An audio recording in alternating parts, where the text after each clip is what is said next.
Hello and welcome to today's webinar, where today, of course, we're looking at all things HMO, really. So kind of what's hot, and of course, how does technology help us with that?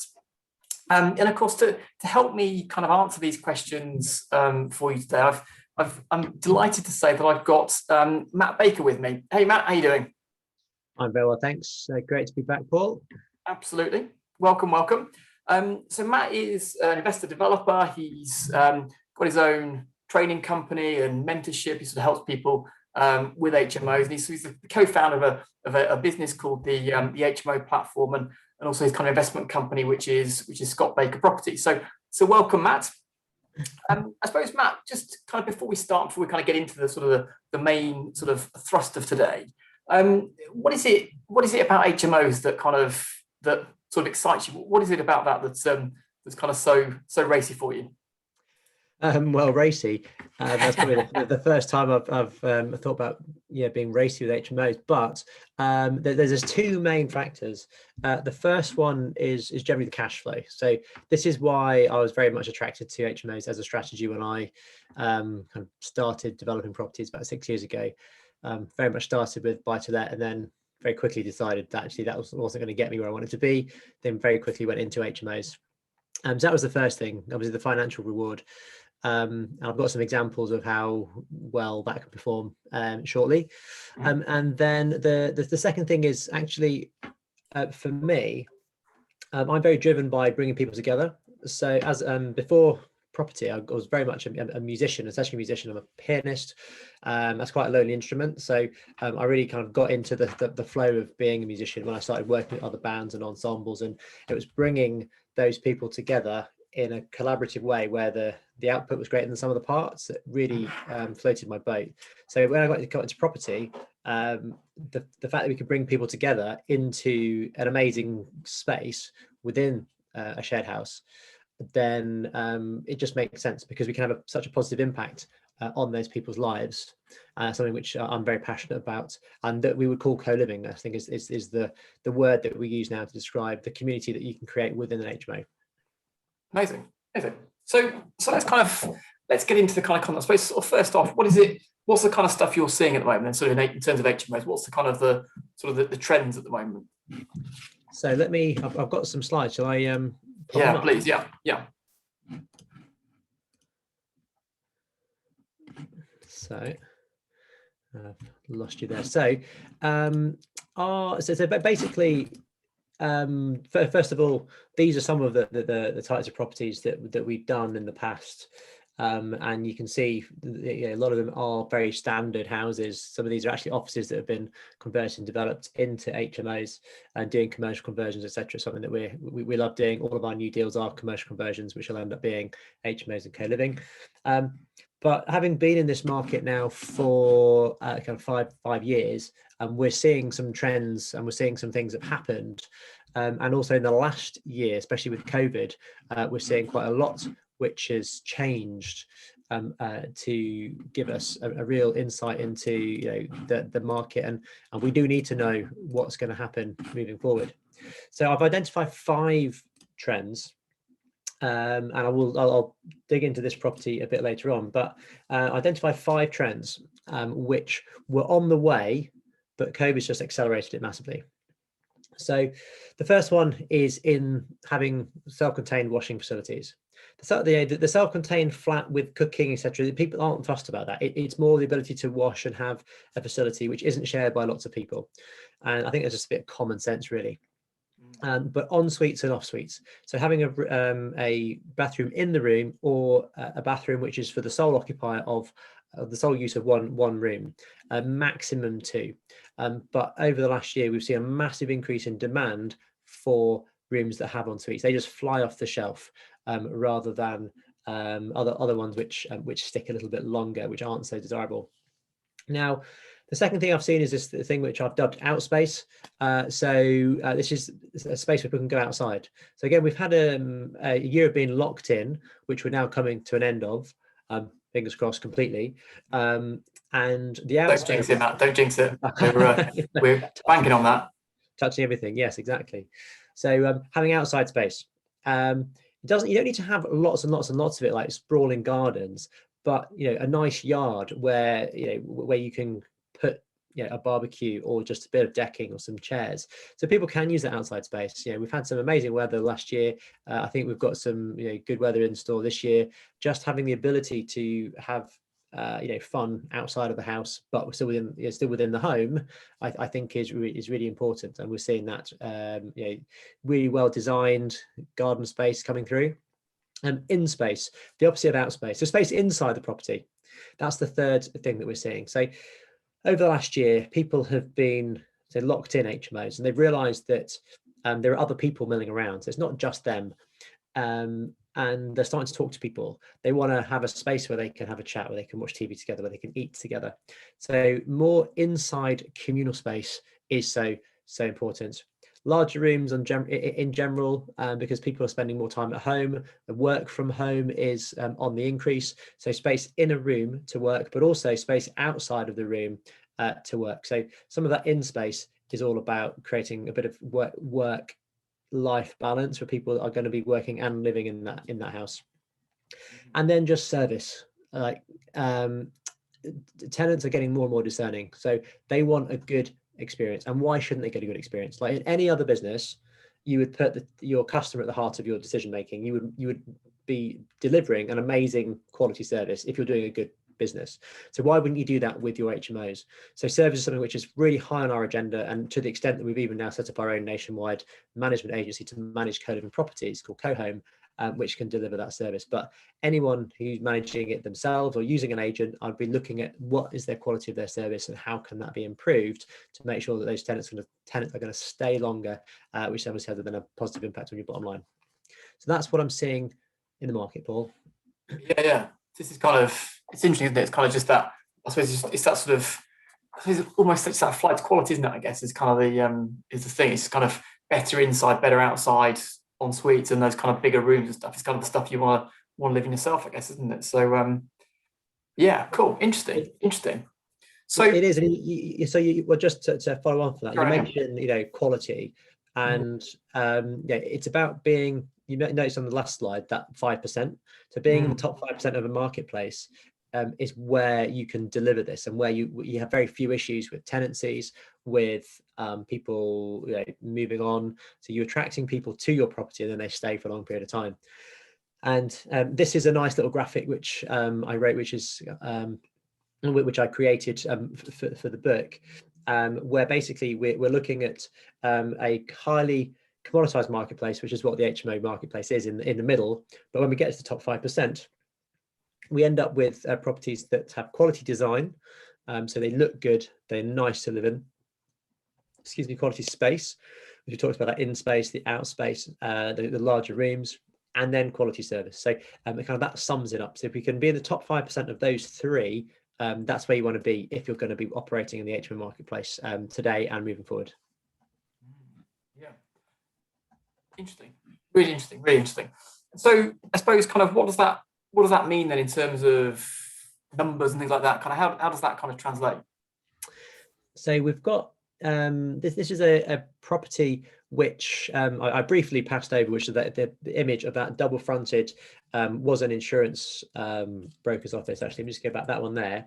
It was an insurance broker's office, and we converted it into an 8-bed HMO and a 1-bed flat in the basement. And the numbers on that are as follows.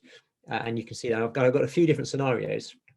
But essentially you get a 9.7% yield on cost. So if you're just putting all the money in and not using any leverage at all, you get a 9.7% return on your money, so which is actually a nice starting point. We know we can do better, but it's a nice starting point. An 8% yield on value, because actually you're getting an added value as well. Now, if you get a mortgage, this is where it starts to get really interesting. So you can actually get up to a 14% yield on cost because you're putting less money in, and a 12.4% yield on value. So that's on gross. But the most important thing is we're getting a nice, healthy return on cash invested. So in this one, we're up at around about the 50%. Now, all of them are 50%, but when you get one, they're really quite nice. And a lot of people ask me, well, how did you actually do it? Because you haven't talked about finance and all of that. And we actually probably did it a bit backwards. We bought it with bridging loan. Actually, we bought it cash and then got a bridge on it, and then borrowed some more money and then did it cash. And it was a bit painful pulling all that money in over the course of the project. But we kind of had to do it that way because we didn't have all the planning in place at the beginning. We kind of did a bit of development and then is in a good state to then go and get the planning to then go do more development. And I'll talk about planning strategy a bit later. But as you can see, by doing it one way, we had bridge plus cash. And then if you can do it backward, you can do it with development finance, which means you have to put a lot less money in. So put the cash required, bridge and cash, we had to put in like almost £300,000. Whereas if you development finance, that drops down massively to somewhere around about the £60,000-70,000. So we love doing things with planning. We love taking a bit of planning risk as well. But obviously, you can get planning in place, then the amount of cash you actually need to do these deals is actually quite low as well. And also good returns. Cool. So let's kind of go back to basics. Yeah, what is an HMO?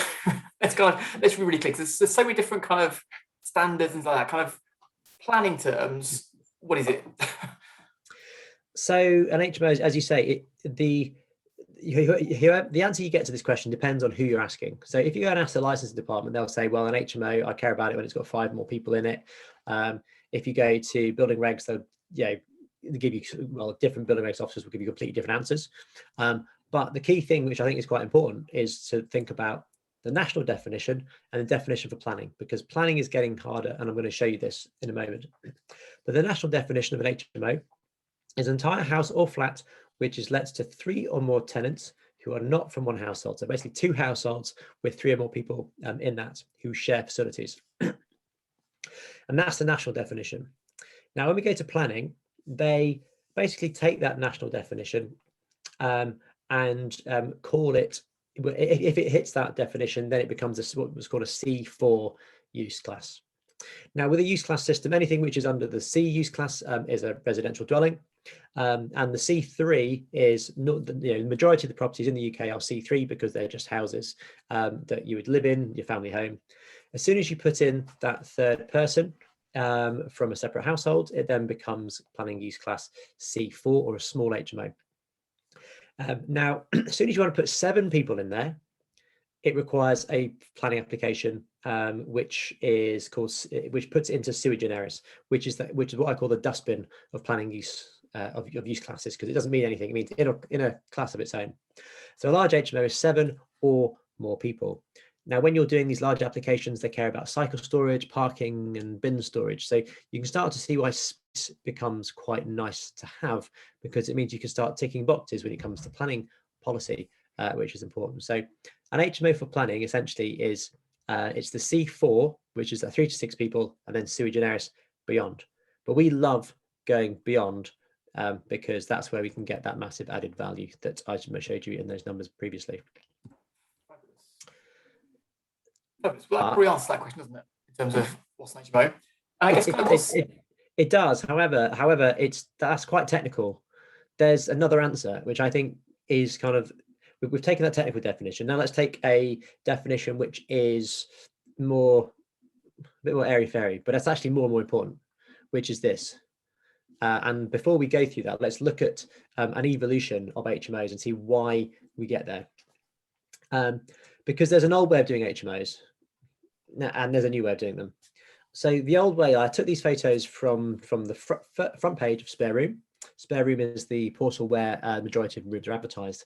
Now, I think you probably agree with me. Hopefully, you'll agree with me that this is the way not to do HMOs.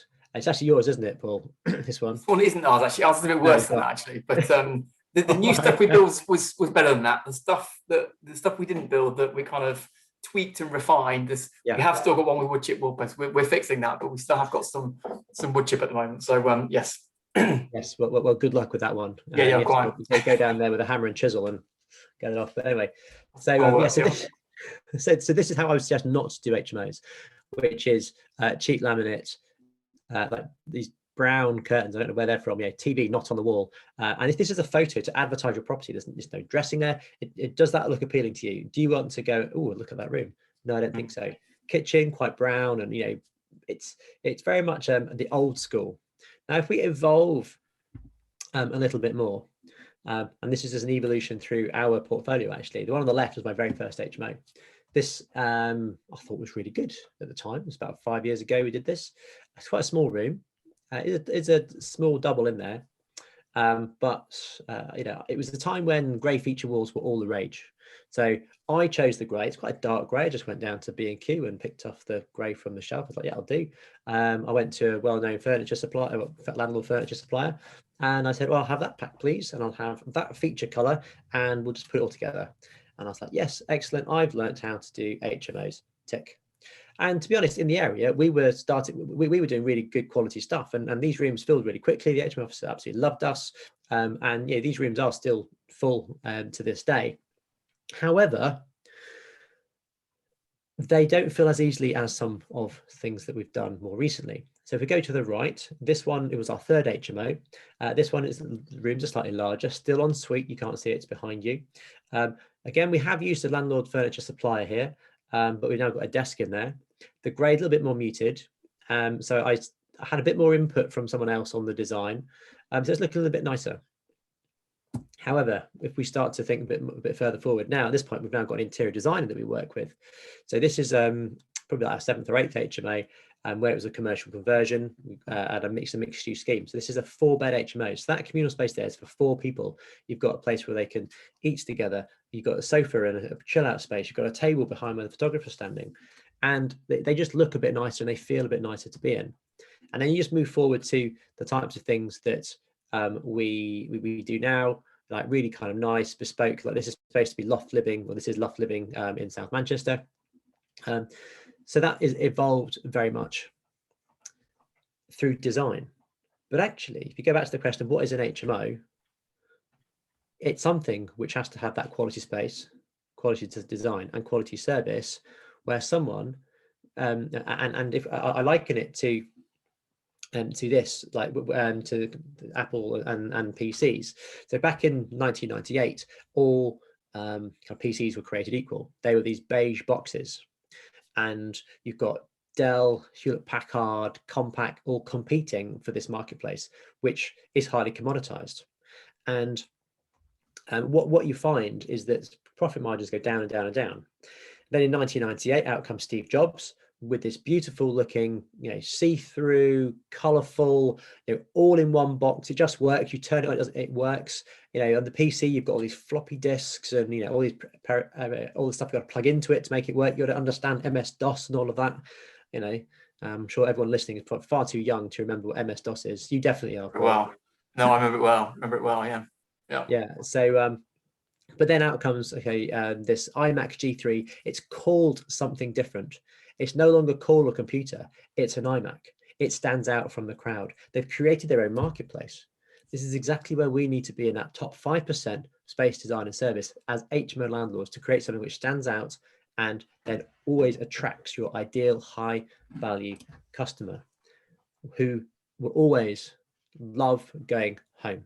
Because that is what an HMO is. It's a home somewhere where they feel safe and secure, where their friends are, where their family are, their extended family is what, you know, a good HMO, which can engender co-living. So building a community within there, you're going to have a much easier life, because your tenants are going to stay a lot longer because they're going to get on, and they're going to pay quite a lot more, because we're generally seeing a 20% increase from rents when we do properties this way, over just those average properties that I mentioned and showed you before. So, yeah, how do we? Let's look at how how it works. So, essentially, I wrote a book, which which is just kind of strategically placed over to my right.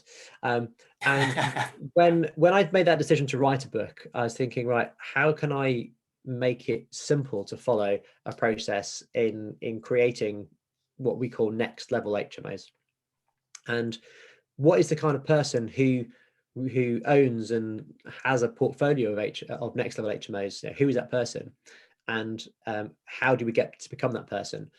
And so I call that person the next level landlord. They've got a portfolio. They can they know how to develop it. They know how to look after it. They've got great teams in place. They know how to raise finance. They've got a business that can basically thrive.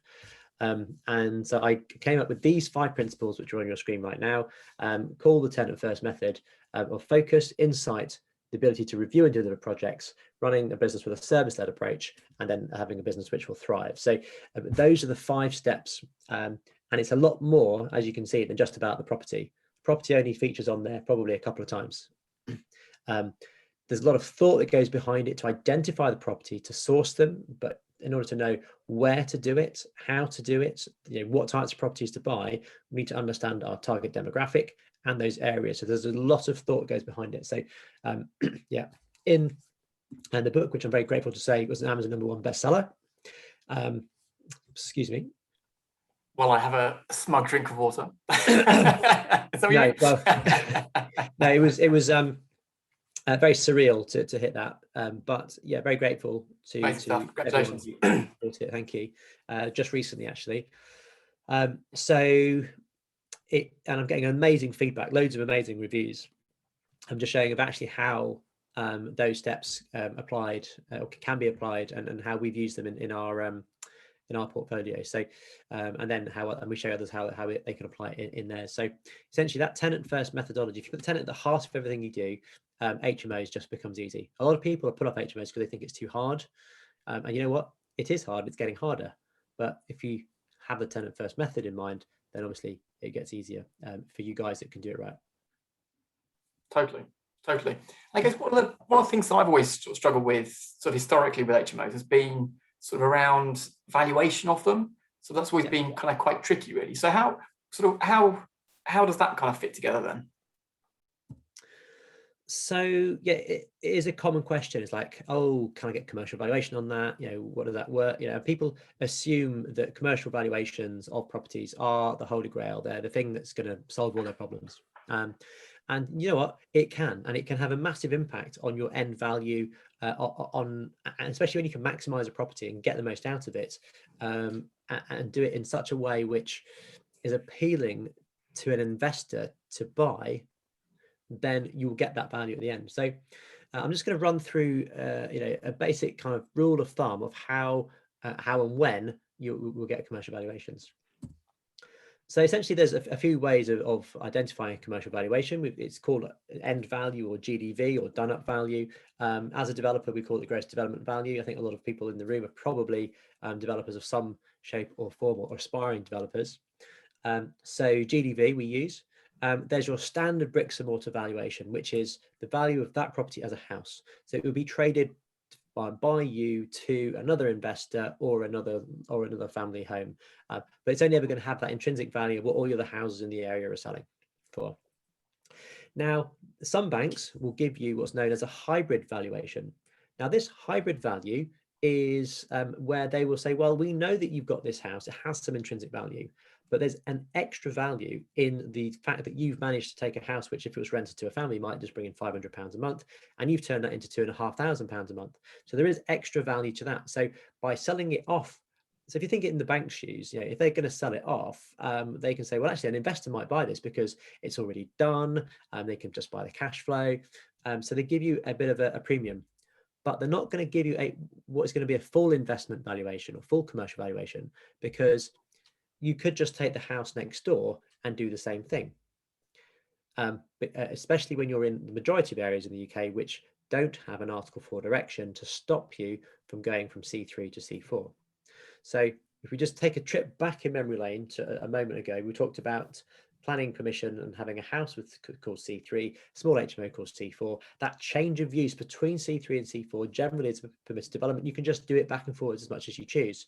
But as soon as a council, generally the main towns that have student HMOs, they slap on what's called an Article 4 direction that prevents you from going from C3 to C4 without full planning. So it's hard, which is why we like it.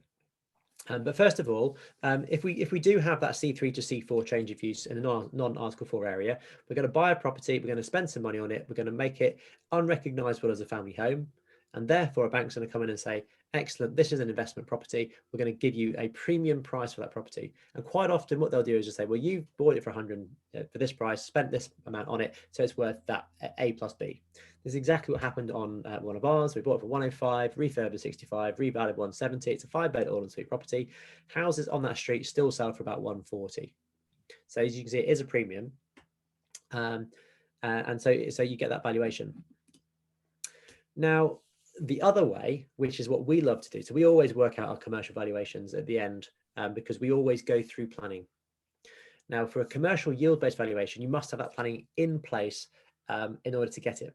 So you've either gone to C4 in an Article 4 area, or you've gone to sui generis anywhere in the country. So an 8-bed HMO is going to be worth a lot more than a 4-bed HMO. And because you've gone through a planning process, it's definitely more of an investment property now, where you can sell it to an investor or a fund, or and they're buying the income essentially. So how do we work out our commercial valuation, which is the question you asked, Paul, and I've gone around the houses. So essentially what we do is we take what is known as the net annual adjusted rent, so how much money it makes in a year minus the running costs, and we divide it by the local yields in that area. Now it's the yield of HMOs. So we're here to talk about, there's Nimbus Maps we're going to show you in a minute, but on Nimbus you'll get the residential kind of rental yield, which will be quite a lot lower than your HMO yield. So if it says residential yield of 4%, then the HMO yield might be 8 or 9% because they just turn over a lot more money. So we need to know what that local yield is for that area. So just knowing your sold prices of other HMOs is again, and Nimbus can really help with that, and we'll show you a bit later on. So there's some examples. Let's take a property which turns over £30,000 a year. I'm going to knock off 20% for running costs, which leaves me with £24,000 net annual adjusted rent. And let's say in example one that the yield in the area is 10%. Now, 10% is quite average for the UK. Things generally are there or thereabouts 10%, which gives me, if I divide that by 10%, it gives me a value of 240,000. Now let's take that same HMO, we're going to pick it up and we're going to put it in an area where yield is higher. So generally this is probably an area in I don't know, Wales or the northeast or the northwest. In some of these towns, you get 12% yields, and what that's done to the property value is actually it's put it down. So anyone who's good at maths will know that if you divide by a percentage, it's essentially the higher the percentage, the lower the results. And generally because lower yield areas are more expensive, higher yield areas are cheaper. So if we're doing the formula backwards, it gives us that same outcome. So if we take that £24,000 net income and put it in a lower yield area, so an area where property is more expensive in general, then the property is obviously going to be worth more at £300,000. So it's a bit counterintuitive, it's a little bit upside down and topsy-turvy, but we love operating in areas where we can get a high rent and a low yield. And that might be an area where you're like, well, it doesn't work for HMOs. It can do if you do the right thing. But this is one tip. Yields are always calculated from comparable sold prices.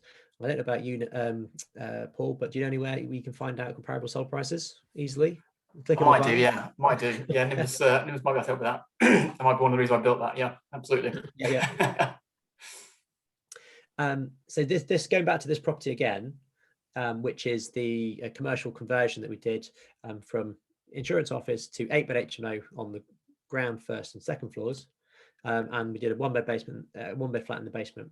And just want to show you this. I know you guys as developers will like looking at plans. So here we have, when we bought it, it was just the ground and the first floor. And what we managed to do was to get in 2 ensuite bedrooms on the ground, 4 ensuite bedrooms in the first, and then another 2 essentially mini studios in the attic there, because we did a dormer that went out over this whole, the outside there as well. On the ground floor, we've got this really large living kitchen diner. So we've got a space where they can cook, a space where they can eat together, and a space where they can chill out and watch telly or football or whatever they want to together. So we've got large space here. We've got large in space. It's also got a yard out the back for out space where you can have a barbecue. The bikes can be stored there as well. So So that was that, and then we opened up the back. We put in a staircase down, and then we've got a bedroom and an ensuite, a lounge, and a kitchen. This is a very large one-bed flat, and the way that worked is because we managed to get in a light well. We reinstated that and opened up this one. So yeah, it works very, very nicely for us. And here's some pretty pictures. We pretty much took down everything. If you think back to the beginning, I showed you the numbers. Essentially, we spent £250,000 on this. And now you can see why. It's because pretty much every wall came out apart from the front and the side, and then went back in again. And just some brief images. This isn't the standard of design that we do today. This is probably, this was a kind of a notch down. But you know what? These rooms rent in a heartbeat anyway, because we're still in the top 5% of our area. If it takes a little bit longer to rent these out, then we can go back in and we can think, right, how can we design this a bit differently? And you can rest assured the orange is gone already. That was a letting agent I had at the time, but orange is gone. As you see, lots of space. And for example, we can make this space work more effectively, but this room has never really had a void, because obviously it's quite big, and some tenants do bring in a bit of their own furniture, so you don't want to cram a room full of furniture all the time. Just give them the basics: wardrobe, bed, bedside, drawers, and it works really nicely. But if you remember, go on, Paul. But I was going to say, go on, you carry on, then I'll jump in. So, and this property started off life at £147,000 and then was revalued at £483,000. How would you make that jump from creating something which was this to that? And essentially, we need to go back to basics, which, if we talk about, it's getting through planning. I talked about you must have planning to get these commercial valuations and strategies through. And with planning, there are two ways. There's the easy way and there's the hard way. I've gone through some of this already, but just to recap, because I know just for anyone who is kind of learning this for the first time, it can be new and daunting.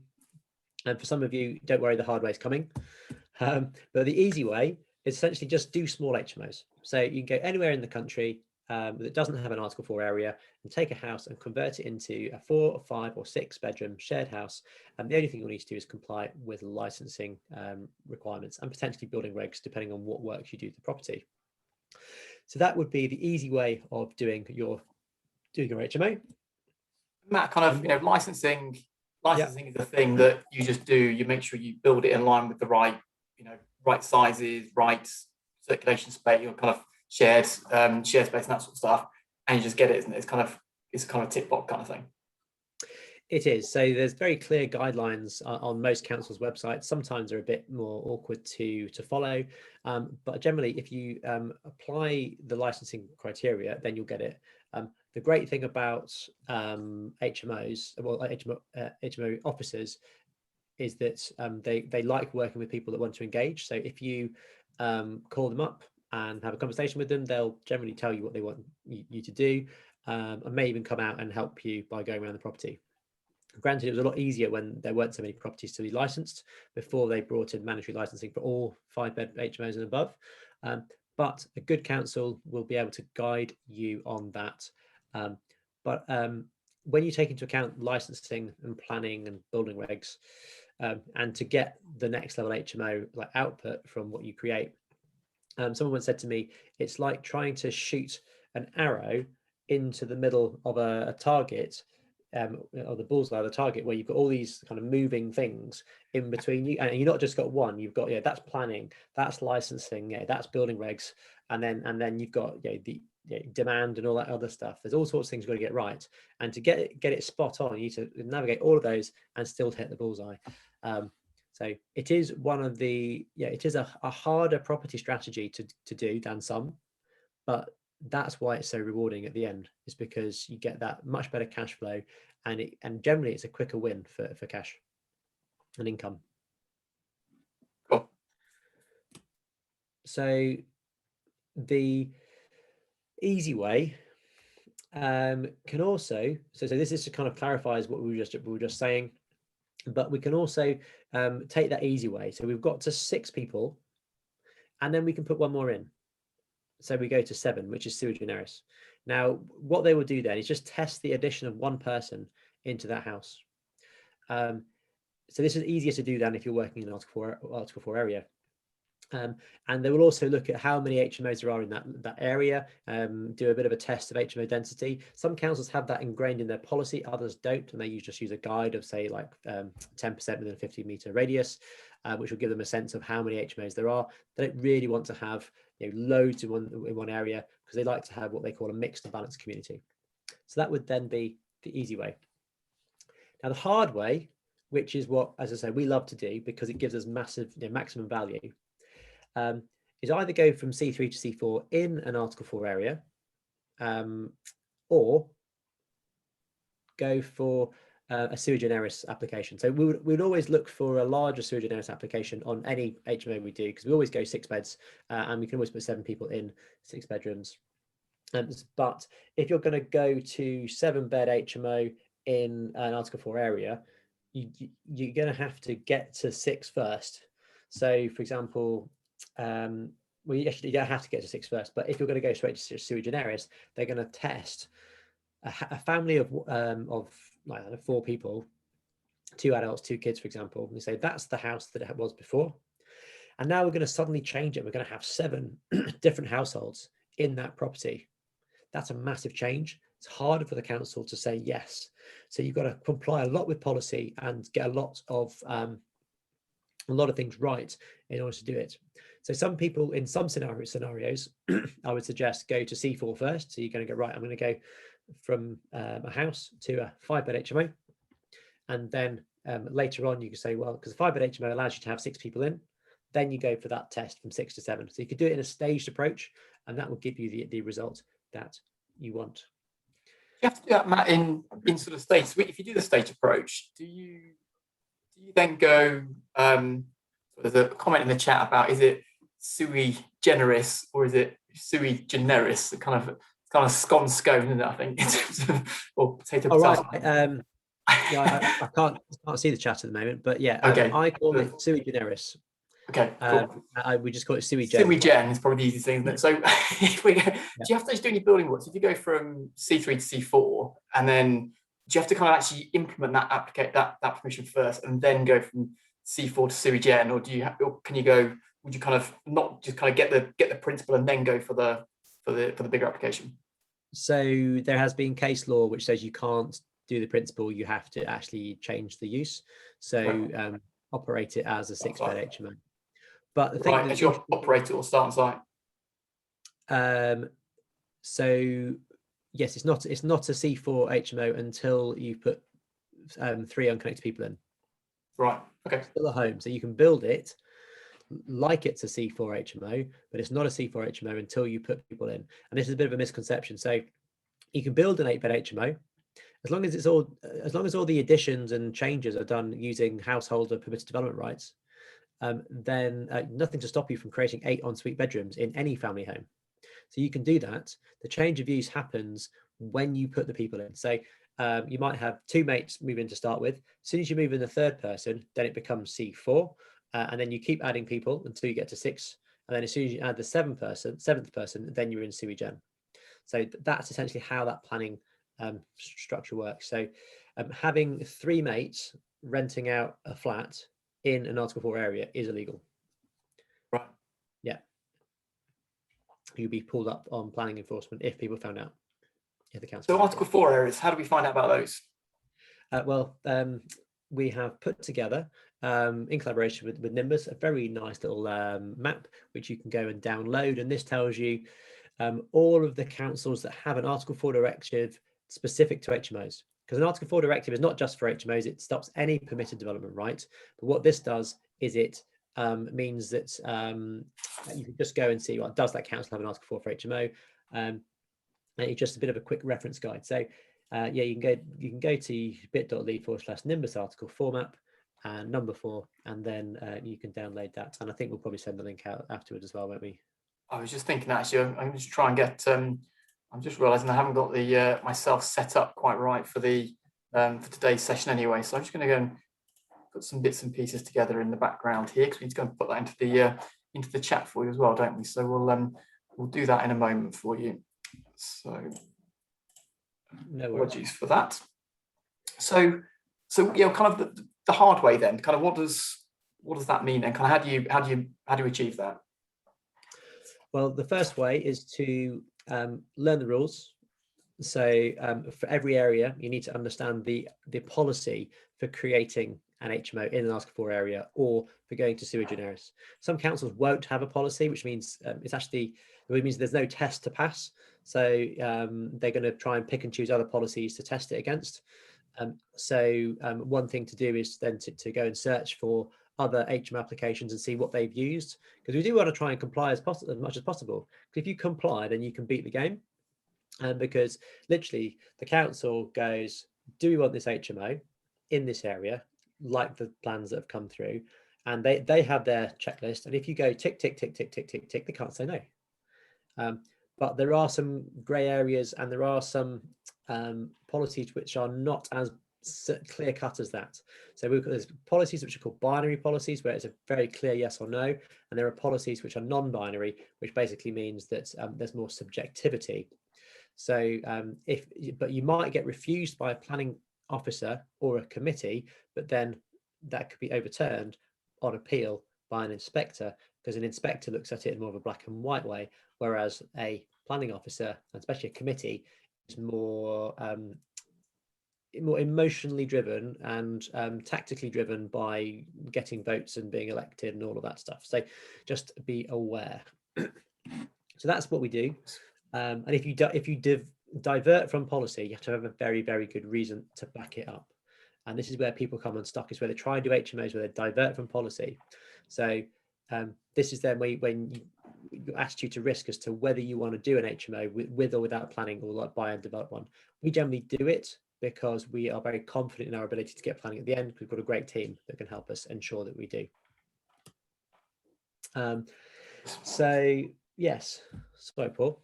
Yeah, apologies. I was just following up on there's a note in the chat saying people couldn't want to go back on the link for the Article 4 map, but I've popped that into the chat, and that seems to be working fine now. So he's just confirmed he's got that, and same for you, Alex, as well. So hopefully that's all fine. Fabulous. Right. So yeah, hard way. Let's talk more about the hard way. Sounds interesting. The hard way. Well, here's an example of a policy. So we've got mixed and balancing communities here. So that's the policy that they want. PCS 20s is from Portsmouth, where they've got a very clear policy, and they have what's called this 10% within 50-meter radius rule, which means that if by adding that HMO to the area, you're going to take the number of HMOs in relation to the number of houses over 10%. So let's say more than 5 in 50 houses, then they'll just flat out refuse it on point of policy. So you want to make sure you know exactly how many HMOs there are in that 10 meter, or in that 50 meter, yeah. 50 meter 10% radius. So I think we'll come back to that, because it's a very nifty little tool that Nimbus can help us with that. But just to finalize in the example that I showed you earlier, how did we do it through planning? So what we did, just kind of real life example, we took the office, we used Class O permissive development rights. Now, Class O permissive development rights are around for another couple of months. They expire at the end of July. So if you're planning to do anything like this, you have to get your prior application in with the council before the end of July, and that'll be 56 days. Now, we used our Class L permitted development rights, which is that C3 to C4, because there's no Article 4 in Warrington, which is where this property is, became a C4 HMO. Now we've got that house, which has got 6 beds. We then went for planning permission to change the use to sui generis for 7 occupants, or 7 rooms, should I say. And then we put in 8 people in the 7 rooms, essentially. And then we added another room later, because the internal changes you can do as you want. And then we put 1 person in the basement flat, because the Class O permissive development right allowed us to create a house and a flat. So we split it in 2, and it was valued commercially at a 10.5% net yield. So that's essentially how we did that. Fabulous. So how do we find these sorts of things then? So yeah, so we use Nimbus Maps as our first port of call for looking for HMOs and appraising HMOs, because it's just a wealth of data. So there are kind of three things that we like to do. One is to find properties that have potential, so I've got a space to go larger, and to be able to create into HMOs. So that works in Article 4, non-Article 4 areas where we can just do those works under PD. And then in an Article 4 area, we'd have to just understand the policy kind of as we're doing those works. Existing HMOs, you can buy an existing HMO, make it better, make sure, and add more rooms to it, add more income, and then commercial conversions. And Nimbus can help with all of these. So finding a property with potential. Now, in the olden days of Nimbus, this is what I would do. I would go on here and I'd be looking for any property which hadn't been extended. So for example, if we're looking down here, we've got some that come all the way out, some which haven't. See that one's been extended. So there's a bit of potential here, it's like over here, and a bit of a manual check. Now, an interesting thing is all these red dots on the map, so my screen's over here, so I'm not ignoring you. Having a conversation with someone else. All these red dots on the map are HMOs. So Nimbus identifies the HMOs. So I can say, well, that HMO there, number 13, has that maybe got potential to go back. Interesting enough, that is the house that I was referring to. But as you can see, that one's gone back, that one's gone back. Loads of space here to potentially go back as well. So they've done it there, could do it there. So that's what you can do. So again, looking at like this, is there potential to go into the roof? So any of these got roof lights in them? So yeah, some of these do or did do. Yeah, so there we go, dormers on the roof there, dormer there, dormer there. So it means there is head height in the loft. So we can do that bit of research as well. But then those existing HMOs, as I said, those red dots on the map, we can go back, we can work out where they are, we can send them a letter and say, hi, number 22, you can either send it to the house, or potentially the HMO register will have the license holder's address, so you can potentially send them a letter. If you send it to the house, make sure there's an incentive for the tenant to hand it to their landlord, maybe like a free pizza or something like that. So you can be creative with how you get access, because essentially what you're trying to do is get access to the owner of that property. How do you do that? But if you know that is an HMO, you can then go on land registry, get details as well that way, and you can do that just directly as a push of a button through Nimbus. And also another really key thing is that you can do a search. So because we like HMOs that have got planning permission, and you want to buy an 8-bed that might be able to convert to a 10-bed, you can go find the planning permission that was granted using a planning export. So we just go in and put HMO in there, and then that will spit out a spreadsheet of all the HMO permissions that have been granted. And again, you can scroll down on here and then go for granted or refused. So you could actually go and find all the ones that have been refused and look at the applications and just say how good was that as an application. And you might be able to go in and redo that application better and buy a property that the owner thought they couldn't get an HMO, and was that you can by doing it differently.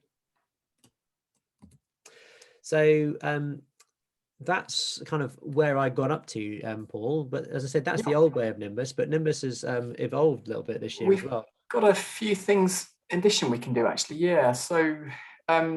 So what we now have is a little bit more than that. So we've now got the HMO comparables. So that was kind of one of the big challenges that I certainly personally found, was trying to value this stuff in the world pre-Nimbus. It was very hard to work out, well, what were HMOs, which ones had sold, and just kind of that was just a bit of a black art really for us. And so we sort of ended up building stuff off the back of what we quite like the yield planks very much, which is obviously not the right way to be in today's world to be doing that. So we've now got a function within Nimbus Maps Elite that allows you to pull out lists of all the properties that have sold, and it kind of links those through to the HMO register. So actually, these properties sold, these had an HMO license in place, the details of that license, and this was the price that it sold. So that can be really, really useful. The second thing then is that Article 4 area. So within the Elite Plus system, there's then Article 4s that will show you kind of whether those properties are in Article 4 areas or not. And of course, that's then where we start getting quite interesting. We start saying, well, you get better valuations in those Article 4 areas. You can get the commercial valuation off the C4 use in those areas too. So we've now got those in the platform too. Then we've got two Elite Plus strategies I'll just talk about in a second actually. So there's kind of a little bit more that we can do with those. So within the elite system, so kind of our middle band tier, if you like, there's 8 ways to find opportunities, and kind of the ones that Matt's been talking about today really have been the stuff that's in for planning. So looking at those planning applications for HMOs, that can be really useful to understand what others are doing with their buildings. Where is the C3 going to C4 or to sui gen above that? Equally, kind of who's doing that stuff as well, because often that can be interesting. Perhaps you're trying to raise finance, someone to put some money into a particular scheme. Those people are doing those similar schemes elsewhere. Often will be interested in investing in those schemes with you. And on top of that, that visual search that Matt was doing. So where do I see along that street scene? What are the backs of these houses? Kind of what do they look like, and which ones could extend out? So I could then, in effect, put that killer kitchen on the back, convert the front room, go into the basement, go into the loft, and that sort of stuff. And he was using sort of the visual search, which in effect is like a low density search. You're looking at how does that building on that title lay out compared with the others up and down the street? Because if you submit a planning application on a particular property to bring it in line with the character of that street, then typically you get support for the kind of the density that you're putting onto the site, and then it's just purely about that, can you get that change of use or not? And so he's really using that second way to find opportunities there. There is a sort of a third way, which is then how you find those kind of class O opportunities, looking at the PD rights and doing a uses search. And it's actually some kind of cool stuff we can do with the Elite Plus system as well around all of that. But that's really saying, well, where do I find those low value offices that then I could convert and fill with rooms in effect on my HMO. Within the Elite Plus system, there are 2 Elite Plus strategies that we have, which really kind of mirror what Matt was talking about. So the strategy number 7, there's kind of a number of things that Elite Plus does in sort of broader development terms, but in terms of HMOs, strategy 7 is really saying, well, where do we see existing houses that we could then convert to HMO? And it runs that calculation to look at the percentage density of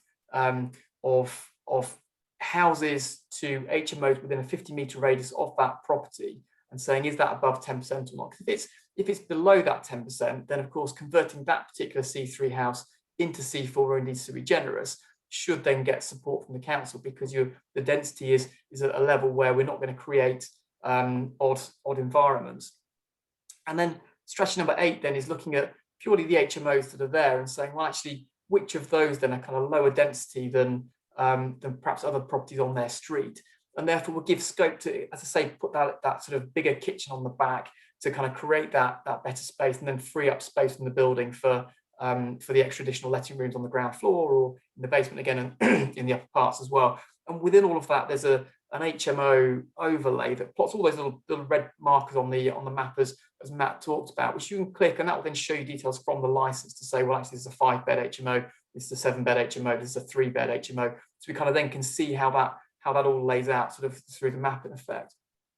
So those are the kind of the key ways in which we have been helping with that, and this is the kind of the way in which it kind of comes through onto the map, sort of various properties that are kind of highlighted around all of that.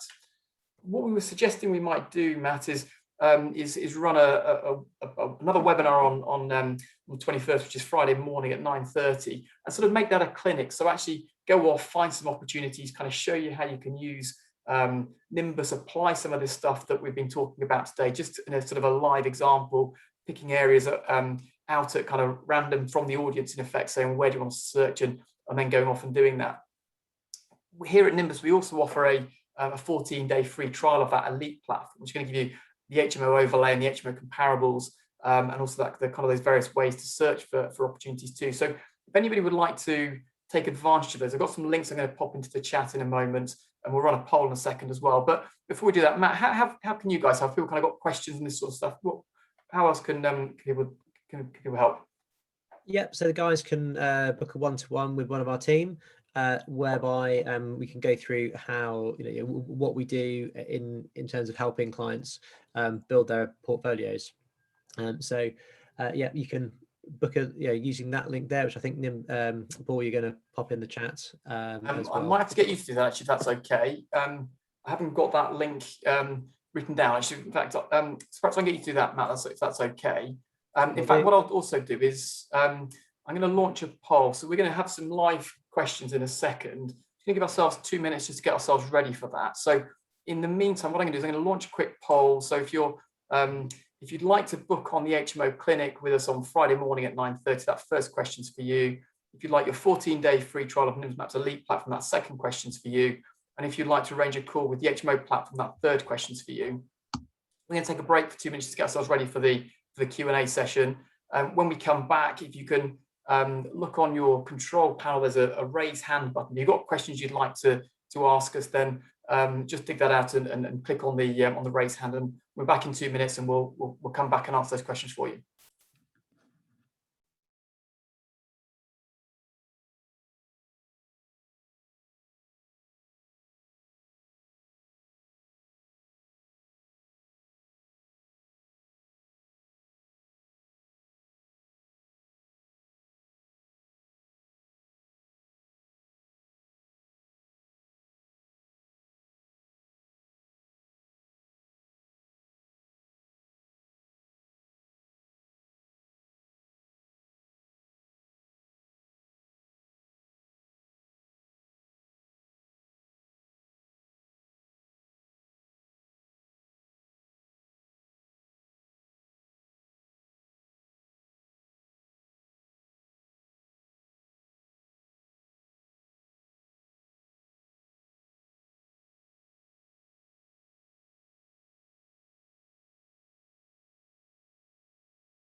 Fabulous.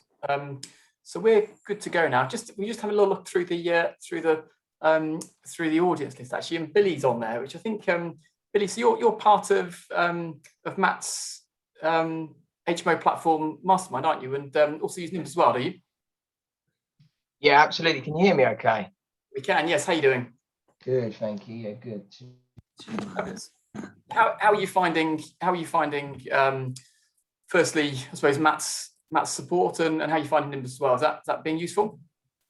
Yeah, absolutely. Yeah. I mean, for me, it's been incredible.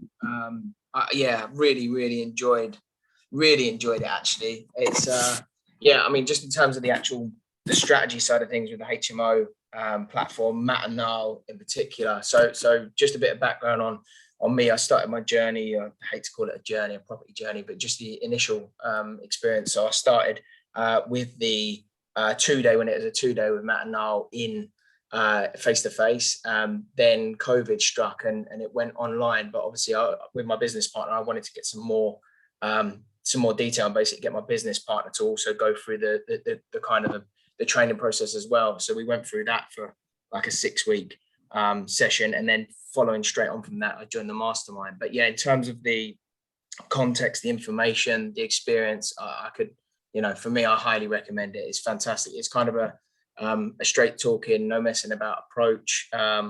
The kind of camaraderie and the spirit of all the other mentees is pretty cool. I love the accountability side of things as well, which is brilliant. And we also do a deal clinic, which I think that was on the poll.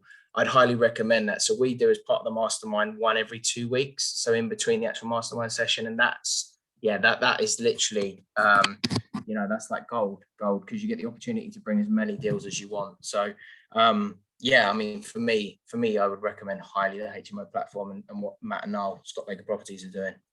And how are you finding, more importantly, how are you finding Nimbus, and how are you finding opportunities? Are you finding lots of them with Nimbus? Is that kind of going well? Yeah, absolutely. So Nimbus, to be honest with you, is part of my day-to-day, my day-to-day toolkit. So I like to think of it as my go-to now. It took a bit of time to obviously get used to to it as a system, as a software, but for me, it's incredibly user friendly, very easy to navigate, and it's, like I say, it's part of my day-to-day tool. So now I'll find a deal, have a look quickly whether the numbers stack, but even before that, I'll log straight into Nimbus, jump on my account, type in the address, and I'll look through everything. So I'll use it specifically for HMOs. If I'm looking at for a commercial to HMO, next level HMO, then I'll look on Nimbus, and I'll use it for the planning tool, which is incredible. That alone probably saves me 10-15 minutes of looking.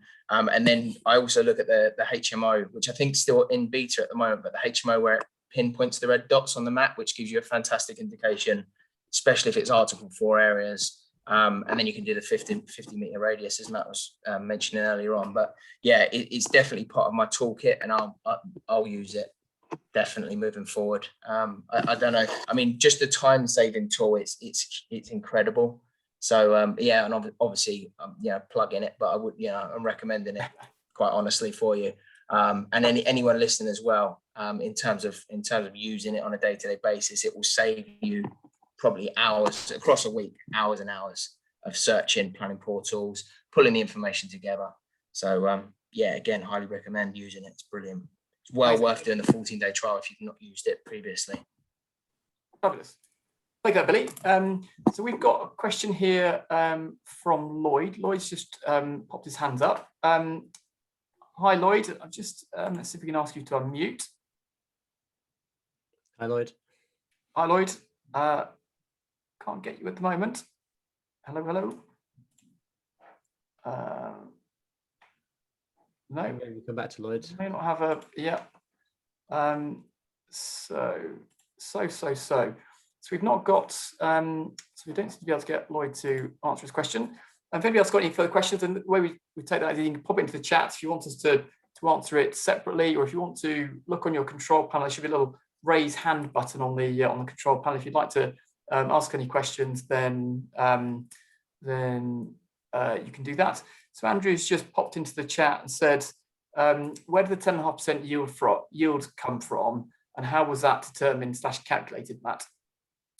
That's a very good question. Hi, Andrew. So the 10.5% yield was taken from some comparable properties which the valuer had identified. So this was in Warrington, and at the time, sold comparables were a bit hard to find. So he actually found a block of flats that had sold in the kind of about half a mile of that site.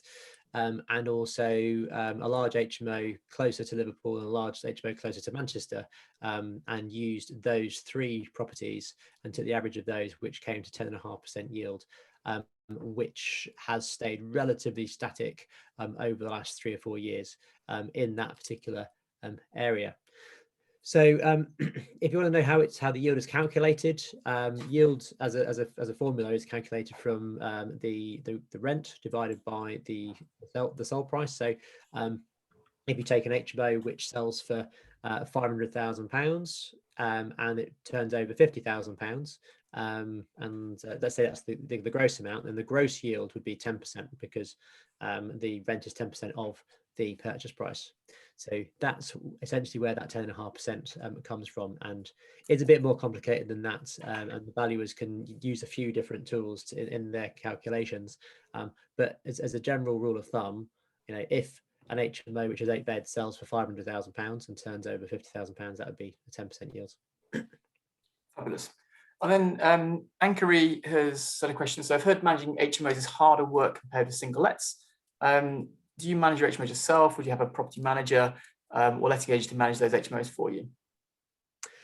Yes, it is harder work. There's a lot more of compliance, and it's a question I get a lot: is it worth the extra work? And I think if you manage them well, then definitely, because you get that extra income. And a lot of investors don't want to become managing agents themselves. I think that's the majority of them are probably in that camp, myself included.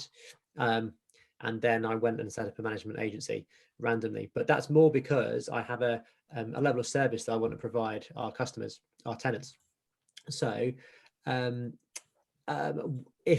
I were you and investing in HMOs today, I'd be looking for a team that can manage that property for you almost before you start. Because if you go into an area and there's just no management solution and you don't want to manage it yourself, then it's just going to end up as a car crash.